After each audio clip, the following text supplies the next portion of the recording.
శ్రీ గురుభ్యో నమ. వ్యాస విరచిత శ్రీమన్ మహాభారతంలో ఆది పర్వంలో 232వ అధ్యాయం మనం చెప్పుకుంటున్నాం.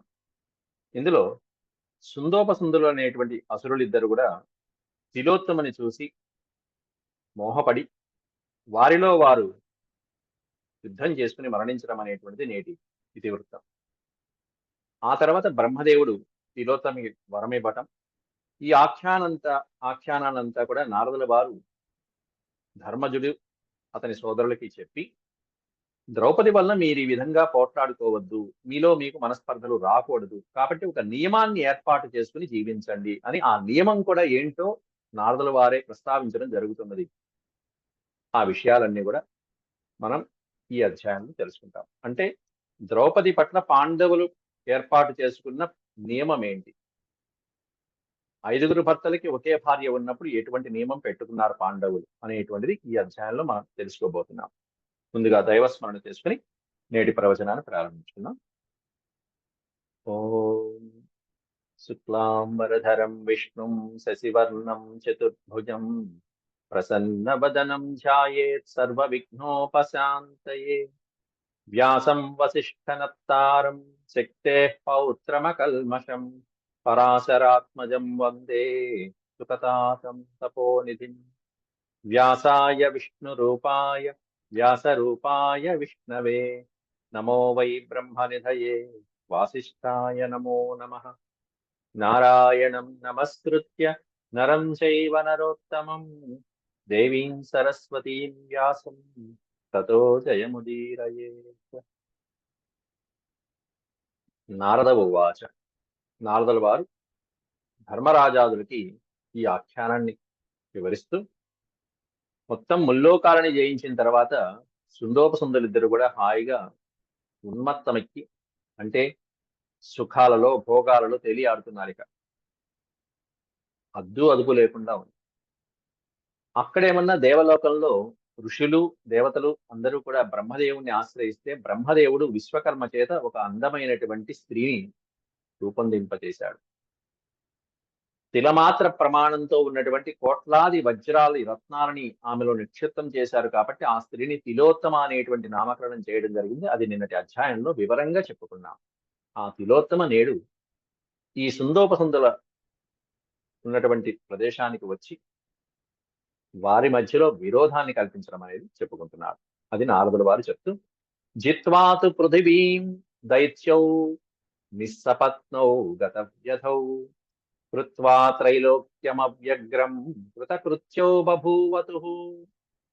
భూమినంతటిని జయించిన తర్వాత ముందు స్వర్గలోకం, తర్వాత పాతాళం, తర్వాత భూమిని జయించారు. ఆ తర్వాత ఆ దైత్యులిద్దరు కూడా నిస్సపత్నౌ. నిస్సపత్నం అంటే శత్రువులు ఎవరూ లేనటువంటి వాళ్ళు అని అర్థం. సపతులు లేరు, ఇంకా శత్రువులు ఎవరూ లేరు ఇంకా వాళ్ళకి. గతవ్యధౌ, ఎటువంటి వ్యధ లేదు వాళ్ళకి, ఇంకా తిరుగులేదు. కృత్వా త్రైలోక్యమవ్యగ్రం కృతకృత్యౌ బభూవతు. ఎప్పుడైతే ముల్లోకాలని జయించారో కృతకృత్యౌ, మనం కృతకృత్యులమయ్యాము అంటే అనుకున్నది నెరవేర్చిన వాళ్ళమయ్యాము అనేటువంటి భావనలో ఉన్నారు. దేవగంధర్వయక్షాణాం నాగపార్థివ రక్షసాం ఆదాయ సర్వరత్నాని పరాం తుష్టిముపాగతౌ. మొత్తం వీళ్ళ దగ్గర ఉన్నటువంటి రత్నరాసులు ధనాన్నంతా కూడా కొల్లగొట్టుకొచ్చారు. దేవ గంధర్వ యక్ష నాగ పార్థివ రక్షసాం. పార్థివులు అంటే రాజులు. వీళ్ళందరినీ కూడా, దేవతల్ని వీళ్ళందరినీ కూడా జయించి వాళ్ళ దగ్గర ఉన్నటువంటి సమస్త ధనాన్ని, సువర్ణాన్ని, రత్నాలని తీసుకొచ్చి పరాం తుష్టిం ఉపాగతౌ, ఎంతో తుష్టిని, ఆనందాన్ని పొందారు అసురులిద్దరూ కూడా. యదా న ప్రతిషేద్ధారః తయో సంతీహ కేచన. యదా న ప్రతిషేద్ధారః, వాళ్ళకి ఎదురు లేకుండా ఉంది. న ప్రతిషేద్ధారః తయోః, ఎప్పుడైతే వాళ్ళకి ఎదురు లేకుండా ఉన్నారో ఒక్కడు కూడా ఎదురు తిరిగే వాళ్ళు లేరు. చివరికి ఏమైంది వాళ్ళ పరిస్థితి, ఇక మనకెదురు చెప్పేవాడు ఎవరున్నారులే అని చెప్పి హాయిగా తింటూ కూర్చున్నారు. ఎలా ఉందయ్యా వాళ్ళ పరిస్థితి అంటే, నిరుద్యోగౌ తదా భూత్వా. ఇక వేరే ప్రయత్నమే లేదు. నిరుద్యోగం అంటే ఉద్యోగం లేనివాడు అని అర్థం. అంటే వేరే ప్రయత్నాలు ఏమీ చేయక్కర్లా ఇంక వాళ్ళు. అలా కూర్చుని ఉన్నారు, తింటూ తాగుతూ కూర్చున్నారు. విజహ్రాతే అమరావివ. అమరావివ అంటే అమరులు అంటే దేవతలు. దేవతల వలె హాయిగా ఏ ప్రయత్నమూ లేకుండా హాయిగా సుఖంగా వాళ్ళు ఉన్నటువంటి అన్ని కూడా ఆనందిస్తూ కూర్చున్నారు. దేవతల లోకంలోనే ఉన్నారు. అయితే వీళ్ళ రాజ్యం ఏమన్నా ఇక్కడ వింధ్య పర్వతాల దగ్గర భూలోకంలో ఎలా ఆనందిస్తున్నారో 2 శ్లోకాల్లో వివరిస్తున్నారు. స్త్రీభిర్మాల్యైశ్చ గంధైశ్చ భక్ష్య భోజ్యైః సుపుష్కలైః. స్త్రీలతో పరిచారికులతో కూడినటువంటి వాళ్ళే అనేకమైనటువంటి గంధమాల్యాదులతో భక్ష్య భోజ్యాలతో సుపుష్కలమైనటువంటి భక్ష్య భోజ్యాలతో అనేకమైనటువంటి పానైశ్చ వివిధైర్హృద్యైః పరాం ప్రీతిమవాపతు. రకరకాలైనటువంటివన్నీ తిన్నారు, తాగారు, గంతులేశారు, గంధాలు, లేపనాదులు, పుష్పాలు, మాలలు హాయిగా అడ్డు అదుపు లేకుండా ఆనందిస్తున్నారు. అంతఃపురవనోద్యానే పరత్వేషు వనేషు చ యథేప్సితేషు దేశేషు విజహ్రాతే అమరావివ. అమరావివ దేవతల వలె హాయిగా వాళ్ళు ఏ ప్రదేశానికి కావాలంటే ఆ ప్రదేశానికి వెళ్తున్నారు. యథేప్సితేషు, యథా ప్లస్ ఈప్సితేషు. ఈప్సితం అంటే కోరిక. వాళ్ళ కోరికను అనుసరించి వాళ్ళు కావలసినటువంటి కామగమనంతో హాయిగా విహరిస్తున్నారు. అంతఃపుర వనోద్యానంలోను, పర్వతాలలోను, వనాలలోను హాయిగా క్రీడిస్తున్నారు, రమిస్తున్నారు. తతః కదాచిత్ వింధ్యస్య. అలా ఒకనాడు వింధ్య పర్వతాల యొక్క స్థలాలలో, ఉద్యానవనాలలో విహరిస్తున్నారు. కదాచిత్ వింధ్యస్య ప్రస్థే సమశిలాతలే పుష్పితాగ్రేషు సాలేషు విహారమభిజగ్మతు. చక్కగా పుష్పించినటువంటి చక్కటి ఆ శిఖరాల దగ్గర సమశిలాతలే, చక్కగా సమంగా ఉన్నటువంటి ఒక శిలాతలం మీద ఇద్దరు కూర్చుని ఉన్నారు. అసురులు ఇద్దరు కూడా, సుందుడు ఉపసుందుడు ఇద్దరు కూడా వింధ్య పర్వతాలలో ఆ శిఖరాల మధ్య పుష్పించినటువంటి చక్కటి ఉద్యానవనాల మధ్య విహరిస్తూ అక్కడే ఆనందిస్తున్నారు. దివ్యేషు సర్వకామేషు సమానీతేషు తావుభౌ వరాసనేషు సంహృష్టౌ సహస్త్రీభిర్నిషీదతు. దివ్యేషు సర్వకామేషు, మొత్తం సమస్తమైనటువంటి కోరికలు కూడా నెరవేర్చుకున్నటువంటి వాళ్ళు. సమానీతేషు తావుభౌ, అక్కడికి తీసుకురాబడినటువంటి అనేకమైనటువంటి పరిచారికులతోనూ స్త్రీలతోనూ వాళ్ళ యొక్క రాక్షస బలాలతోనూ వీళ్ళిద్దరు కూడా తావుభౌ, ఈ సుందోపసుందరిద్దరు కూడా సంహృష్టౌ సహస్త్రీభి, వారి పరిచారికులతోనూ ప్రియురాళ్లతోనూ హాయిగా ఆనందిస్తున్నారు, విహరిస్తున్నారు అక్కడ. తతో, ఆ తర్వాత తతో వాదిత్రన్ వృత్తాభ్యాం ఉపాతిష్టంత తౌ స్త్రియః.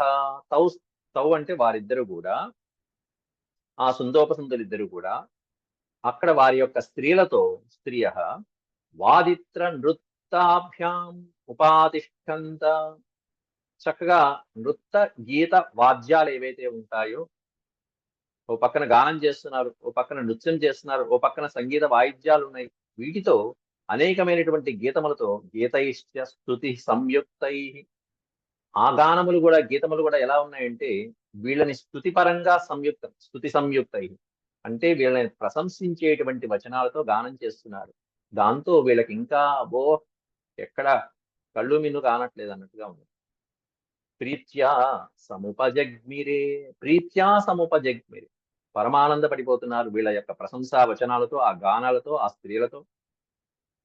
ఆ సమయంలో వీళ్ళు వింధ్య పర్వతాలతో ఈ విధంగా ఆనందంలో మునిగి తేలిన సమయంలో అప్పుడు వచ్చింది బ్రహ్మదేవుడి చేత ఆజ్ఞాపించబడినటువంటి తిలోత్తమ దైవ కార్యాన్ని నిర్వర్తించడానికి. తతస్తిలోత్తమా తత్ర వనే పుష్పాణి చిన్వతి వేషం సా క్షిప్తమాధాయ రక్తేనైకేన వాసస.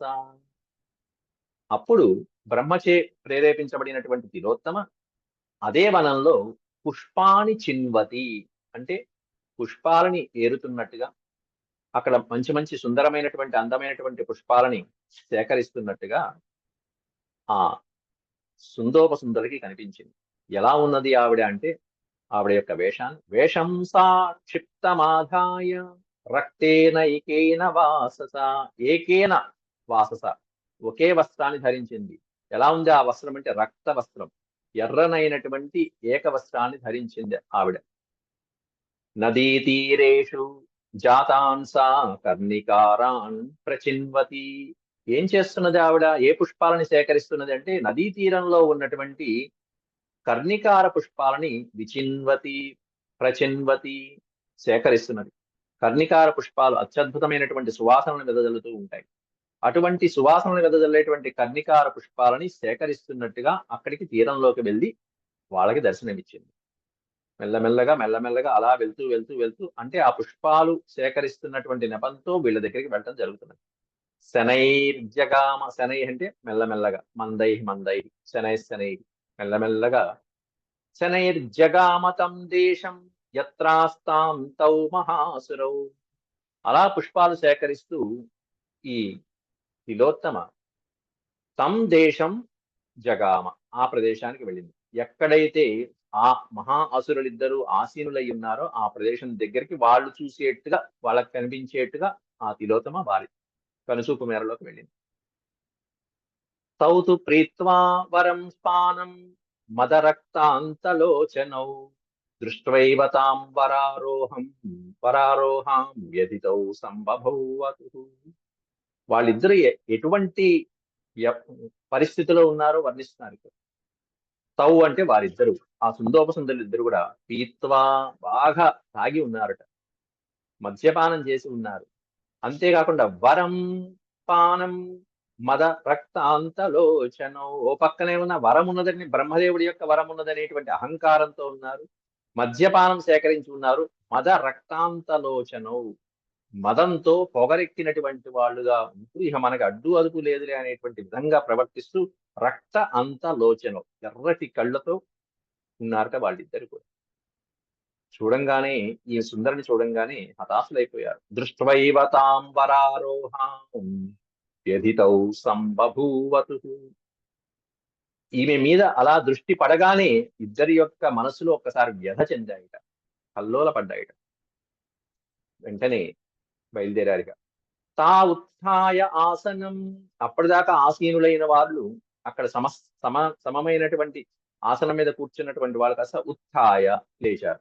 తా ఉత్థాయ అనే పదానికి అర్థం తౌ అంటే వారిద్దరు, ఉత్థాయ ఇద్దరు లేచారని అర్థం. తౌ ఉత్థాయ ఆసనం హిత్వా, ఆసనాన్ని విడిచిపెట్టారు, ఆ ప్రదేశాన్ని విడిచిపెట్టి ఆమె ఎక్కడుందో అక్కడికి వెళ్తున్నారు. జగ్మతుర్ యత్ర సా స్థిత, యత్ర సా స్థిత, ఎక్కడైతే ఆవిడ ఉన్నదో అక్కడికి వీళ్ళిద్దరూ వెళ్ళటం ప్రారంభించారు. వెళ్ళి ఉభౌచ కామ సమ్మత్తౌ ఉభౌ ప్రార్థయతశ్చ తాం. ఉభౌ కామ సమ్మత్తౌ, ఎలా ఉన్నారట వీళ్ళిద్దరంటే మదించినటువంటి వాళ్ళుగా ఉన్నారు. ఏం మదమయ్యా వీళ్ళకంటే కామ మదంతో ఉన్నారట. ఆ సుందరిని చూసేటప్పటికి ఇద్దరు కామ పరవశులైపోయారు. ఇద్దరు కూడా ఇక వాళ్ళకు ఒళ్ళుపై తెలియట్లేదు. ప్రార్థయంతశ్చ తాం ప్రార్థయంతశ్చ, ఆమెను ప్రార్థించడానికి, ఆమెను వశపరుచుకోవడానికి ఇద్దరు వెళ్ళారు. వెళ్ళి ఒకే సమయంలో, ఎందుకంటే వాళ్ళిద్దరు ఎట్లాంటి వాళ్ళు, ఎంత అన్యోన్యంగా ఉన్నవాళ్ళు అనేది ముందు 2 అధ్యాయాల్లో మనం చెప్పుకున్నాం. అలాంటిది ఒకళ్ళు ఒక చేయి పట్టుకున్నారు, ఇంకొకడు వెళ్ళి ఇంకో చేయి పట్టుకున్నారు తిలోత్తమలు. దక్షిణే తాం కరే శుభ్రూం సుందో జగ్రాహ పాణినా ఉపసుందోపి జగ్రాహ వామే పాణౌ తిలోత్తమ. ఒకళ్ళు దక్షిణ హస్తం పట్టుకుంటే ఇంకోరు వామహస్తాన్ని పట్టుకున్నారు. దక్షిణ హస్తం అంటే కుడి, వామము అంటే ఎడమ.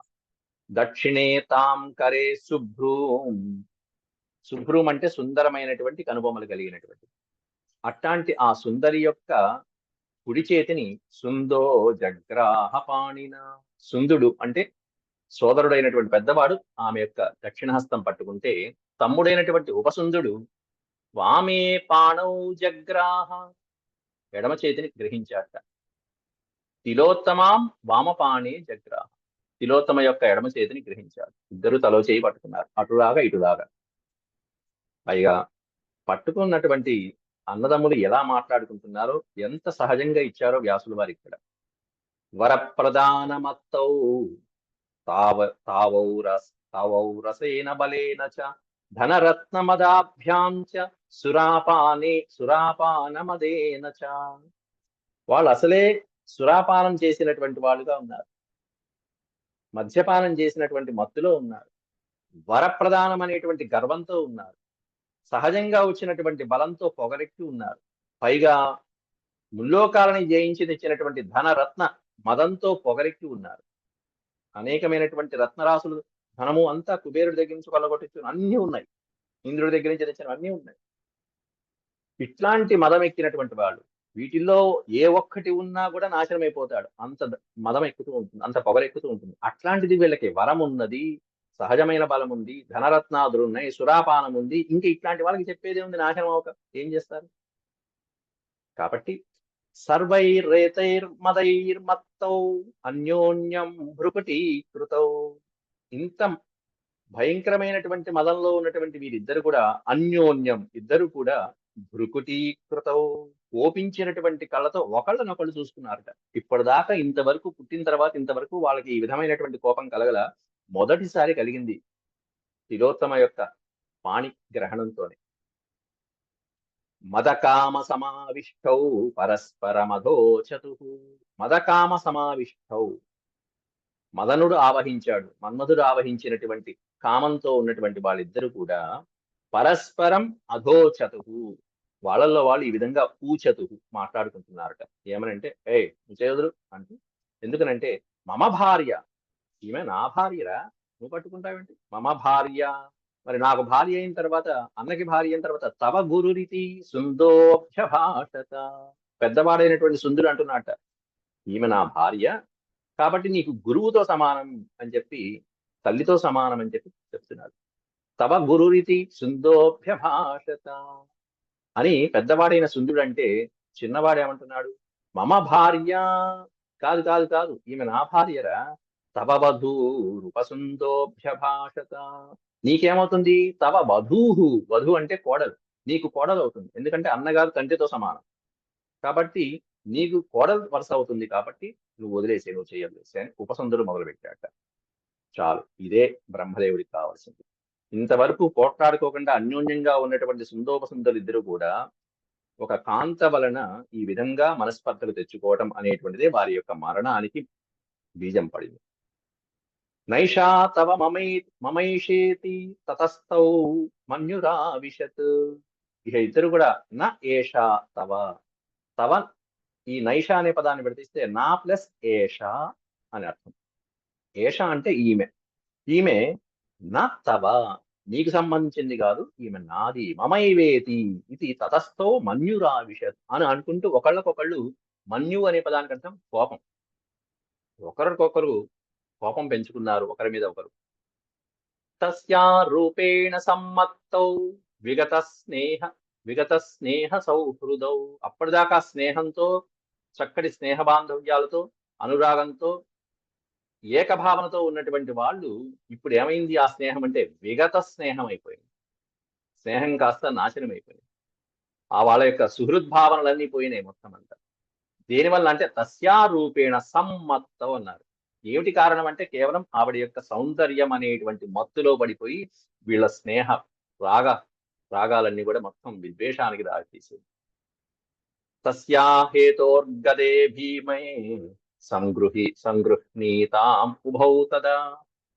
ఆమె కారణంగా, ఆమెను పొందాలనేటువంటి కారణంతో ఇక ఆయుధాలు ధరించారు. గదే భీమే, భయంకరమైనటువంటి గదలని తీసుకుని, సంగృహ్ణీతాం ఉభౌ తదా. ఉభౌ అంటే ఇద్దరు కూడా వాళ్ళ వాళ్ళ ఆయుధాలు తీసుకున్నారు. గదలు, పెద్ద పెద్ద గదలు తీసుకుని ఇక వాళ్ళలో వాళ్ళు కొట్టుకు సావడం మొదలుపెట్టారు. ప్రగృహ్య చ గదే భీమే తస్యాం తౌ కామమోహితౌ. తౌ వారిద్దరు కూడా కామమోహితులైనటువంటి వారిద్దరు కూడా ఆమె కోసమని గదలతో బాదుకున్నారు. ప్రగృహ్య అహం పూర్వమిత్యన్యోన్యం నిజఘ్నతు. అహం పూర్వం, నేను రా ముందు, నేను పట్టుకున్నా, నేను ముందు, ఈమె నాది నాది అంటూ అన్యోన్యం వాళ్ళిద్దరిలో వాళ్ళు కొట్టుకుని చనిపోవటం కూడా అయిపోయింది. జఘ్నతు, ఒకరినొకరు కొట్టుకుని ఆ దెబ్బలకి నెత్తురు కారుకుని చనిపోయారు. తౌ గదాభిహతౌ అన్నారు. హతం అంటే చనిపోవటం. గదాఘాతాలతో ఆ గద యొక్క దెబ్బలకి వాళ్ళిద్దరు కూడా హతమైపోయి నేల మీద పడిపోయారు. గదాభిహతౌ భీమౌ పేతతుర్ధరణీతలే. ధరణీతలే పేతతు, భూమి మీద అలా నెత్తురు కప్పుకొని అలా ఇద్దరు ఒకరికొకరు చనిపోయారు. ఆ తర్వాత ఎప్పుడైతే వాళ్ళు భూమి మీద పడిపోయారో వాళ్ళ యొక్క దుర్దశను చూసి అక్కడ ఉన్నటువంటి రాక్షసులు గాని, ఆ స్త్రీలు గాని పాతాళ లోకానికి జారుకున్నారు. రుధిరేణావశిక్తాంగౌ, రుధిరేణ అవశిక్తాంగౌ, నెత్తురుతో తడిసిపోయినటువంటి వాళ్ళ యొక్క శరీరాలు అలా భూమి మీద నిశ్చేష్టలై పడిపోయినటువంటి వారిని చూసి ద్వావివార్కౌ నభశ్చుతౌ, ద్వావివార్కౌ నభశ్చుతౌ, ఇద్దరు ఎలా ఉన్నారంటే 2 సూర్యుళ్ళు అలా పైన ఆకాశం నుండి పడిపోయి రాలిపోయాయా అన్నట్టుగా పడిపోయారట. అట్లాంటి వర్ణన చేశారు. గౌ ఇవ అర్కౌ, అర్కౌ అంటే సూర్యుడు, సూర్య భగవానుడు. 2 సూర్య తేజస్సులు అలా పడిపోయినాయా అన్నట్టుగా ఉన్నాయి వాళ్ళిద్దరు కూడా. అంత ఎర్రటి నెత్తురితో భూమిని అలా తడిపేసి అలా పడిపోయారు. తతస్థా విద్రుతా నార్య సచ దైత్యగణస్తథా, అక్కడ ఉన్నటువంటి దైత్యగణాలు అలాగే స్త్రీలు కొంతమంది వాళ్ళందరూ కూడా పాతాళ మగమత్ సర్వో, అందరూ కూడా పాతాళ నగరానికి పారిపోయారు. ఎందుకంటే విషాద భయకంపిత, వీళ్ళే చనిపోతే, ఇట్లాంటి వీళ్ళే చనిపోతే మన పరిస్థితి ఏంటో, కాబట్టి మనకి దిక్కు లేదు ఏం లేదు, మనం పాతాళానికి పారిపోదామని చెప్పి భయకంపితులైపోయినటువంటి వాళ్ళు విషాదంతో, ఆ భర్త చనిపోయినటువంటి విషాదంతో వాళ్ళందరూ వెళ్ళిపోయారు పాతాళ లోకానికి. అప్పుడు దిగొచ్చాడు పితామహుడు. ఇంత అత్యల్ప కాలంలో ఏమీ ఇబ్బంది లేకుండా తిలోత్తమ వలన ఒక దైవ కార్యం ఎంత సునాయాసంగా అయిపోయిందో చూడొచ్చు మనం ఇక్కడ. తతః పితామహ తత్ర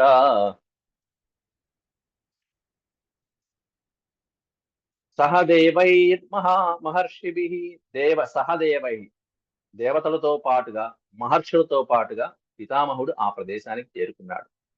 ఆ జగామ విశుద్ధాత్మ పూజయంశ్చ తిలోత్తమాం, అక్కడికి చేరుకుని వచ్చి తిలోత్తమని పూజించాడు. పూజించడం అంటే అక్కడ తిలోత్తమాం పూజయాంశ్చ, పూజించడం అనే పదానికి అర్థం అక్కడ చాలా ప్రశంసించాడు. నీ వలన ఇట్లాంటి దేవతలకి అనుకూలమైనటువంటి కార్యం నెరవేరింది అని చెప్పి ఆ ప్రదేశానికి వచ్చినటువంటి బ్రహ్మదేవుడు పూజించడం జరిగింది.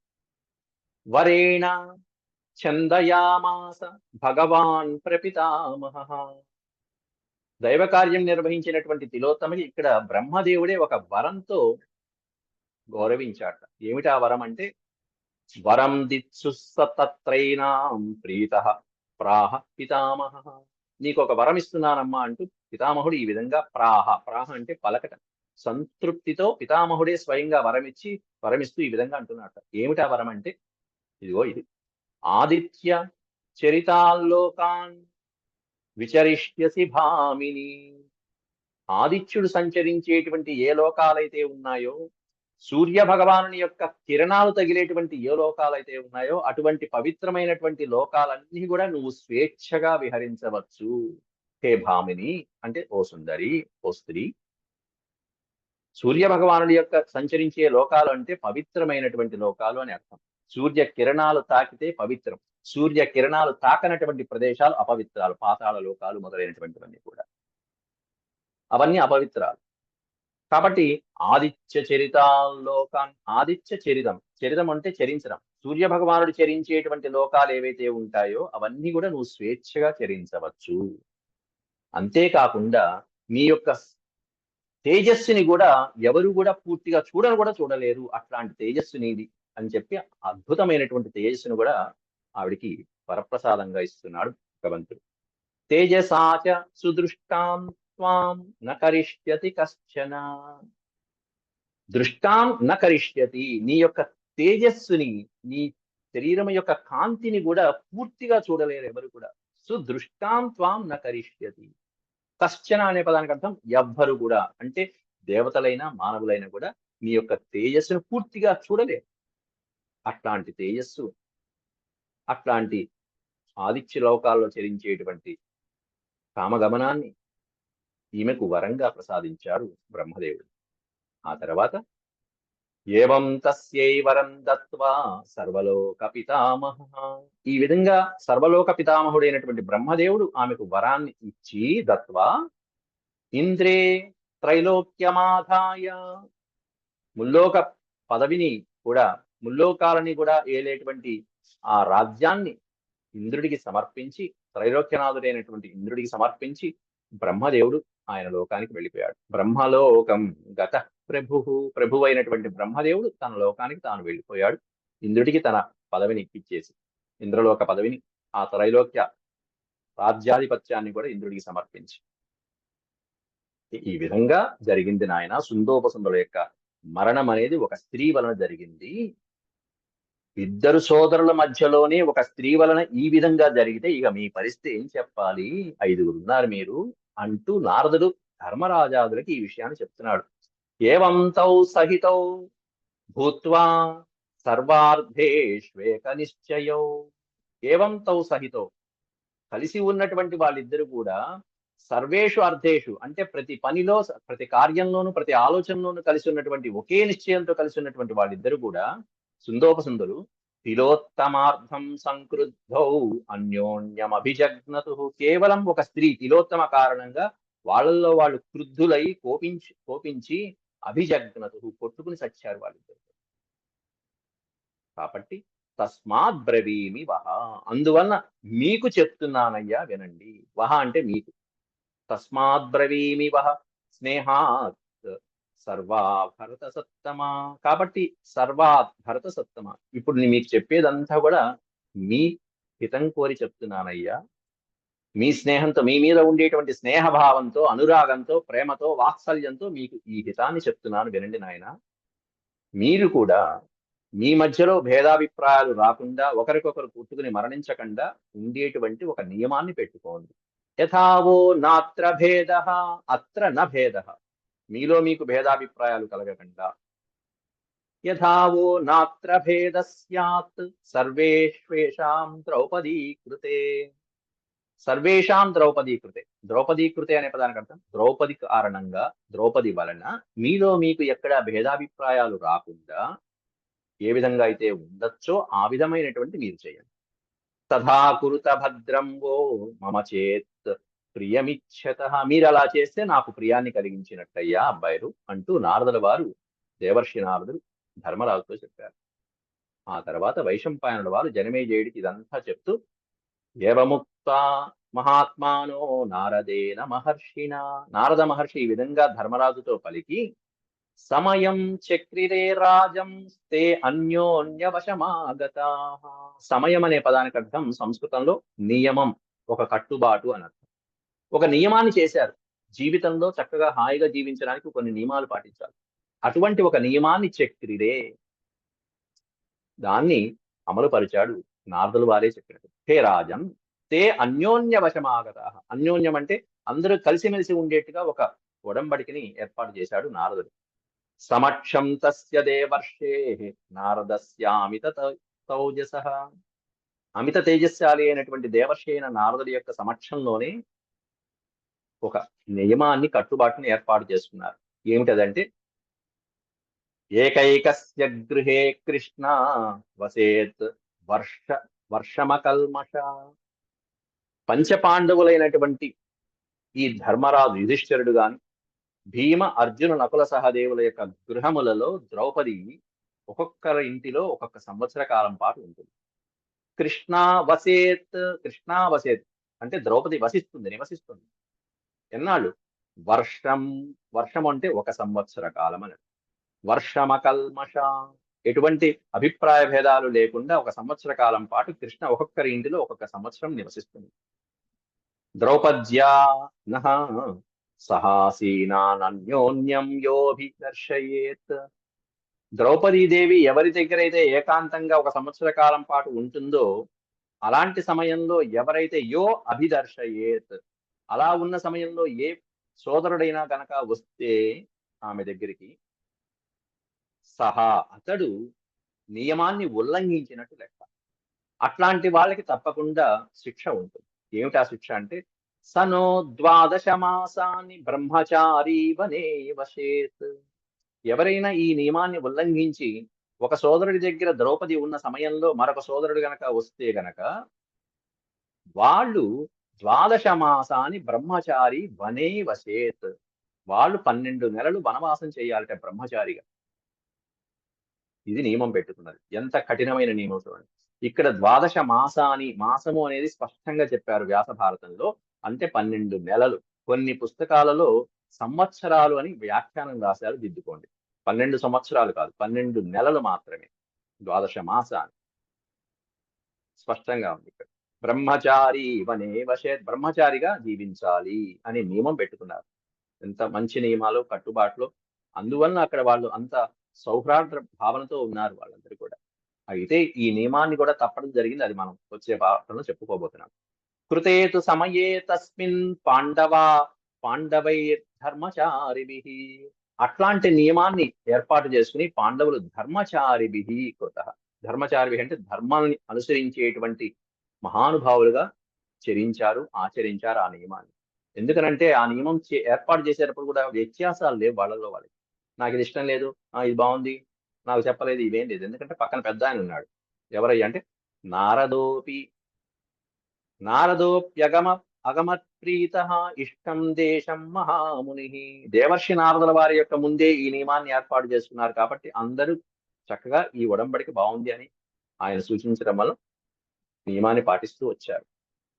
ఏవం ఈ విధంగా ఏవం తై సమయ పూర్వం కృతో నారద చోదితై. ఈ విధంగా నారదుడి చేత ప్రేరేపించబడినటువంటి వాళ్ళు చక్కగా ఈ నియమాన్ని సమయాన్ని ఏర్పాటు చేసుకుని నియమాన్ని ఏర్పాటు చేసుకుని ఎవరికీ కూడా ఇబ్బంది లేకుండా పరస్పర అన్యోన్య భేదాభిప్రాయాలు లేకుండా జీవించారు.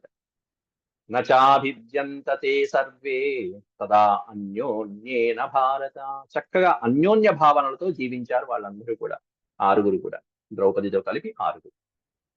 అభ్యనందతే సర్వే తదాన్యోన్యం చ పాండవా. అందరి చేత అభినందించబడ్డారు ఒకళ్ళకొకళ్ళు పాండవులు. ఎందుకంటే అక్కడ ద్రౌపదిని వివాహం చేసుకున్నారు పాండవులు ఐదుగురు కూడా. కాబట్టి వాళ్ళలో వాళ్ళకి భేదాభిప్రాయాలు వస్తాయి. ఎప్పుడు వస్తాయో, ఎప్పుడు విడిపోతారా అని గుంట నక్కల్లా ఎదురు చూస్తున్నారు అక్కడ కర్ణుడు గాని, దుర్యోధనుడు గాని. అలాంటి వాళ్ళందరికీ కూడా ఇదిగో ఇక్కడ ఇట్లాంటి వీళ్ళ అన్యోన్యం భావాలను చూసి ఆశ్చర్యపోతున్నారు. అది తర్వాత చూద్దాం. ఏతద్విస్తరశః సర్వమాఖ్యాతం తే నరాధిప కాలే చ తస్మిన్ సంపన్నే యథావజ్జనమేజయ అంటూ, ఓ జనమేజయ మహారాజా అంటూ వైశంపాయనుల వారు ఈ ఆఖ్యానాన్ని అంతా వివరిస్తున్నారు, సుందోపసుందుల యొక్క ఆఖ్యానాన్ని. కాబట్టి ఇదంతా విస్తరంగా చెప్పానయ్యా మహానుభావ. ఎందుకంటే జనమేజయుడు అడిగాడు, ఐదుగురు మా పెద్దవాళ్ళందరూ కూడా, మా పితామహులందరూ కూడా ఒకే భార్య అయినటువంటి ద్రౌపది పట్ల పరస్పర ప్రేమానురాగాలతో ఎలా ఉన్నారు, వాళ్ళలో భేదాభిప్రాయాలు కలగలేదా అని జనమేజయుడు 5 అధ్యాయాల పూర్వం అడిగాడు ఆ ప్రశ్న. ఈ 5 అధ్యాయాల్లో ఇదంతా చెప్పుకుంటూ వచ్చాడు వైశంపాయనుల వారు. అందువలన వ్యాసుల వారు ఎంత చక్కగా ఎక్కడ ఏ విధంగా ముగించాలో ఆ విధంగా ముగిస్తారు ఆ అధ్యాయాలను. ఆ ఆఖ్యానం అయిపోయింది, దాంతో వైశంపాయనుడు తెచ్చాడు, ఇక్కడ జనమేజయుని పెట్టేశారు. అయితే కాబట్టి ఇంత ప్రేమానురాగాలతో జీవించారయ్యా, వాళ్ళ అక్కడ మనస్పర్ధలు లేవు అని చెప్పుకుంటూ వచ్చి, ఇది శ్రీమన్మహాభారతే ఆది పర్వణి విదురాగమన రాజ్యలాభ పర్వణి 32 సమాప్త. 32 అంటే 32, 232 అధ్యాయాలు పూర్తి చేసుకున్నాం. ఇక్కడ 33 శ్లోకాలు, 30 శ్లోకాలు పైన ఉంటున్నప్పుడు కొంచెం వేగంగా చెప్పవలసి వస్తుందండి. మీకు ఏమైనా సందేహాలు ఉంటే మెయిల్ పెట్టి మీకు ఏమన్నా అడగచ్చు. 20 శ్లోకాలు మనం మామూలుగా అరగంట చెప్పుకుంటున్నాం. అరగంటలో 20 శ్లోకాలు, 25 శ్లోకాలు మాత్రమే అవుతాయి. కానీ 30 శ్లోకాలు అంటే 5 శ్లోకాలు మళ్ళీ వేరే భాగంలో చెప్పడం అనేటువంటిది సమంజసంగా అనిపించదు. కాబట్టి ఒక పాఠం ముగించడం కోసం అని చెప్పేసి ఎక్కువ సమయం తీసుకోవటము, లేకపోతే కొంచెం వేగంగా చెప్పడము మనం చెప్పుకుంటున్నాం. మీకు ఏమైనా సందేహాలు ఉంటే కూడా అడగచ్చు. ఓం శాంతి శాంతి శాంతి. వచ్చే భాగంలో ఈ నియమాన్ని అర్జునుడు పాటించకపోవడం జరుగుతుంది. ఒక అత్యవసరమైనటువంటి కార్యం మీద, ఒక బ్రాహ్మణుడిని రక్షించడం కోసం, ఒక బ్రాహ్మణుడికి సహాయపడటం కోసం అని చెప్పేసి ఈ నియమాన్ని అర్జునుడు తప్పడం జరుగుతుంది.